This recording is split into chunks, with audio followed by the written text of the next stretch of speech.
नमस्कार बच्चों। आज की वीडियो में हम कक्षा 8वीं के पाठ 10 गीतामृतम के संस्कृत श्लोकों का सरल अर्थ समझेंगे। पहला श्लोक है इसका, वासांसी जीर्णानि यथा विहाय नवानि गृह्णाति नरः अपराणि तथा शरीराणि विहाय जीर्णानि अन्यानि संयाति नवानि देहि। इसमें श्री कृष्ण जी अर्जुन को गीता का उपदेश देते हुए कहते हैं कि हे अर्जुन, जिस प्रकार नरह मीन्स मनुष्य, अपराणी दूसरे, जिस प्रकार मनुष्य वासांसी जीर्णानी यथा विहाय कि मनुष्य वासांसी कपड़ों को, जीर्णानी फटे पुराने कपड़ों को, यथा जिस प्रकार, विहाय मीन्स छोड़कर, हे अर्जुन जिस प्रकार मनुष्य फटे पुराने कपड़ों को छोड़कर नवानी गृह्णाति नए कपड़े, अपराणी दूसरे, नए व दूसरे कपड़े, गृह्णाति ग्रहण करता है, लेता है, पहन लेता है, तथा उसी प्रकार ही शरीराणी विहाय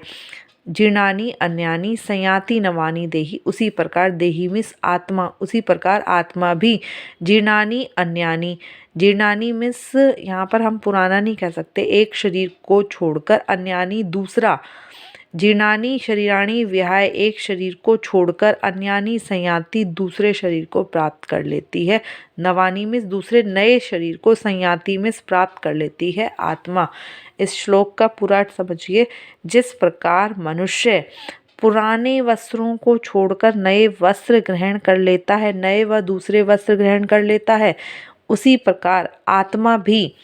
पुराना शरीर छोड़कर, एक शरीर छोड़कर दूसरा शरीर, दूसरा नया शरीर प्राप्त कर लेती है, अर्थात आत्मा नहीं मरती, आत्मा अमर है, आत्मा का कोई नुकसान नहीं होता। अगला श्लोक देखिए, न नैनम छिदन्ति शस्त्राणि नैनम दहति पावकः न च एनम क्लेदयन्ति आपो न शोषयति मारुतः।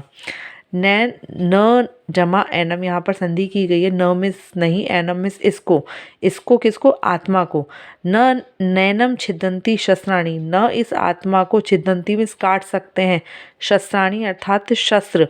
इस आत्मा को शस्त्र नहीं काट सकते, नैनम दहती पावकः, न इसको पावकः अग्नि जला सकती है, दहती मिस जला सकती है, पावकः मिस अग्नि, न इसको अग्नि जला सकती है, न शस्त्र काट सकते हैं, न च एनम क्लेदयन्ति आपो, न नहीं, च और एनम मिस इसको, और न इसको क्लेदयन्ति गीला कर सकता है, आपह मिस पानी,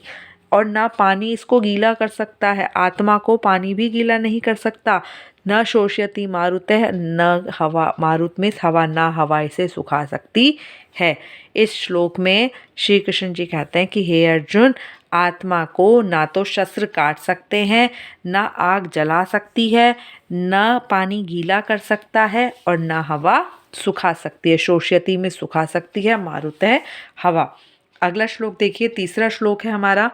कर्मण्येव तवधिकार अस्ते माँ फलेषु कदाचन माँ कर्म फल हेतु भू माते संघ अस्तु अकर्मणि। कर्मण्येव, कर्मण्येव मीन्स कर्म करने में ही, अधिकार अस्ते, अधिकार अस्ते अधिकार है, ते मीन्स तुम्हारा, कर्म करने में ही तुम्हारा अधिकार है, माँ फलेषु कदाचन, फलेषु मीन्स फल की इच्छा करने में, कदाचन मीन्स कभी भी, माँ मीन्स नहीं, फल की इच्छा करने में कभी भी नहीं, कर्म करने में ही तुम्हारा अधिकार है, फल की इच्छा में नहीं। माँ कर्म फल हेतु भू, माँ मिस मत बनो, कर्म फल हेतु भू मिस कर्म फल का कारण मत बनो, कर्म फल का कारण मत बनो, कर्म फल हेतु भू माँ, कर्म फल का कारण मत बनो, माते संगः सु अकर्मणि, और ऐसा भी ना हो कि तुम अकर्मणि, अकर्म के आदि बन जाओ, ऐसा भी ना हो कि कर्म ही ना करो, कर्म भी करते रहो लेकिन फल की इच्छा बिल्कुल भी मत करो। अगला श्लोक देखिए, यदा यदा ही धर्मस्य ग्लानिर्भवति भारत अभ्युत्थानं धर्मस्य तदात्मानं सृजामि अहम्। यदा यदा, श्री कृष्ण जी अर्जुन को उपदेश देते हुए कहते हैं कि हे अर्जुन, यदा यदा ही धर्मस्य ग्लानिर्भवति भारत, भारत अर्जुन का पर्यायवाची है कि हे अर्जुन, जब जब यदा यदा जब जब धर्मस्य ग्लानि, धर्म की ग्लानि हानि भवती होती है, जब जब धर्म की हानि होती है, अभ्युत्थानम धर्मस्य, अभ्युत्थानम मीन्स उन्नति के लिए, धर्मस्य मीन्स धर्म की उन्नति के लिए, तदात्मानम तब मैं, आत्मानम मीन्स अपने को, सृजामि अहम अपने को उत्पन्न करता हूँ। हे अर्जुन, जब जब धर्म की हानि होती है तब तब धर्म की उन्नति के लिए मैं अपने को उत्पन्न करता हूँ या मैं जन्म लेता हूँ। अगला श्लोक देखिए। परित्राणाय साधूनां विनाशाय च दुष्कृतां धर्म संस्थापनार्थाय संभवामि युगे युगे। हे अर्जुन, परित्राणाय साधूनाम, साधुओं की, परित्राणाय में रक्षा करने के लिए, साधुनाम में सज्जन लोगों की रक्षा करने के लिए, विनाशाय च और विनाशाय विनाश करने के लिए, दुष्कृताम में बुरे लोगों का, दुष्ट लोगों का विनाश करने के लिए, धर्म संस्थापना अर्थात धर्म की संस्थापना करने के लिए, संभवामि युगे युगे, संभवामि में उत्पन्न होता हूँ, पैदा होता हूँ, युगे युगे युग युग में, हर एक युग में, प्रति युग में, संभवामि लग गया तो अहम इसमें अपने आप ही आ गया कि मैं हर युग में जन्म लेता हूँ। हे अर्जुन, साधुओं की रक्षा करने के लिए, दुष्टों के विनाश के लिए, धर्म की स्थापना के लिए मैं हर युग में जन्म लेता हूँ। अगला श्लोक देखिए। चंचलम ही मनः कृष्ण प्रमाथि बलवत् दृढ़ं तस्य अहम निग्रहं मन्ये वायोरिव सुदुष्करम। हे, अब इस श्लोक में अर्जुन कहते हैं श्री कृष्ण को, जब इतनी बातें तो श्री कृष्ण उनको उपदेश के रूप में कहते हैं, फिर अर्जुन कहते हैं कि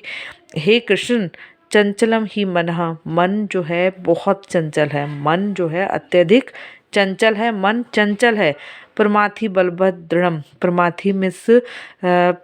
मुश्किल से मथने वाला, ठीक है, मथा जा सकने वाला, बलवत् दृढ़म मिस बलपूर्वक मथा जा सकने वाला बन रहा है, मतलब जिसे मैं बहुत ज़्यादा मेहनत करके, जैसे हम दही को मथते हैं ना, इसको इस प्रकार बड़ी मुश्किल से मथा जा रहा है।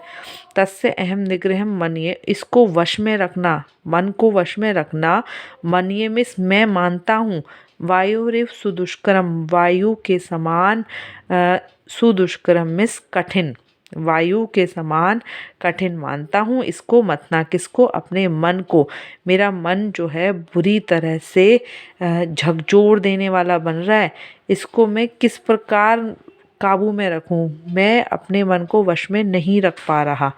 तो यहाँ पर इस अगले श्लोक में श्री कृष्ण जी अर्जुन को उपदेश देते हैं, फिर कहते हैं असंशयम महाबाहो, असंशयम संशय नहीं है, इसमें कोई संदेह नहीं है, महाबाहो मिस अर्जुन, महान बाहु वाले, हे अर्जुन इसमें संदेह नहीं है। मनः दुर्निग्रहम चलम, मन कठिनाई पूर्वक चलने वाला है, मन को मुश्किल से काबू में, मन जो है मुश्किल से काबू में किया जा सकने वाला है, इसमें कोई संदेह नहीं है। अभ्यासेन तू कौन्तेय, कौन्तेय भी अर्जुन का पर्यायवाची है कि अभ्यास से, हे अर्जुन अभ्यास करने से, निरंतर प्रैक्टिस करने से, वैराग्येण व गृह्यते, और वैराग्य से, गृह्यते मिस काबू पाया जा सकता है। हे अर्जुन, तो ये जो इस श्लोक में श्री अर्जुन ने श्री कृष्ण से कहा कि मन जो है कठिनाई पूर्वक वश में किया जा सकता है, मतलब मन को वश में रखना मेरे बस की बात नहीं है, मेरे को ऐसा लग रहा है जैसे वायु को वश में रखने के समान कठिन काम हो रहा है मन को वश में रखना मेरे लिए। तो यहाँ पे ये कहते हैं कि तुम सही कह रहे हो कि मन को वश में रखना कठिन है, लेकिन अभ्यास से और वैराग्य से मन को काबू में रखा जा सकता है। आज हमने गीतामृतम के श्लोक पढ़े, इससे अगली वीडियो में इसका अभ्यास कार्य करेंगे। धन्यवाद।